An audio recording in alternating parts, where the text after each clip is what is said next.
mapagpalang araw po sa lahat ng ating kababayan sa lalawigan ng Quezon. Sa patuloy natin pagsusumita, mapanatili ang mataas na antas ng disiplina, integridad at moralidad ng ating kapulisan dito sa ating lalawigan. Mahigpit natin isinusulong ang mga programang nakatuon sa moral and welfare, disiplina at malasakit para sa ating mga tauhan. Ginagawa natin ito upang masiguro na bawat isang miyembro ng Quezon Police ay ginagampanan ng puso ang kanilang tungkulin sa paglilingkod at pagbibigay ng proteksyon sa ating mga kababayan.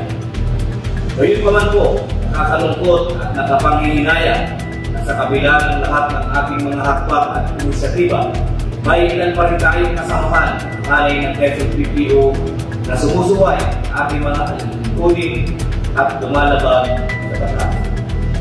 Kaugnay nito, mahigpit natin kinukundina ang insidenteng naganap noong July 12, 2025 sa Barangay Babang Bupay, Quezon City, kung saan isang tauhan ng PNP ang naaresto dahil sa pananakot, pagtuto at pagpaputok ng baril na kung saan ito ay nag-viral sa social media.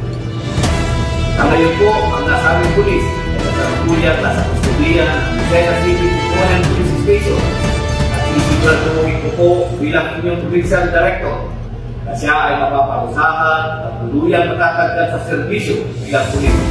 Ang ganitong klaseng asal ay hindi kailanman pinuponsente sa ating organisasyon. Walang puwang sa Quezon PPO at sino mang ilikumbanong tauhan na magsasamantala sa kapangyarihang ipinagkatiwala sa kanya. Sino mang lalabag sa batas ay mananagot saan manghanay siya nabibira. Last nating pabot sa publiko na ang Quezon PPO ay naninindigan para sa serbisyong may disiplina at integridad. Patuloy tayong maglilinis sa ating halay at titiyakin ang mga natitira ay yapong tunay na karapat-dapat sa pagtitiwala at sambayanan.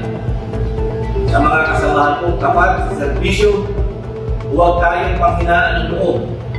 Hindi kailanman kailangan natin ngayon ng pagkakaisa, disiplina at dedikasyon ng ating tungkulin na masama natin patunayan na mas marami pa rin ang matitino, marangal at makakansang pulis sa Quezon PPO.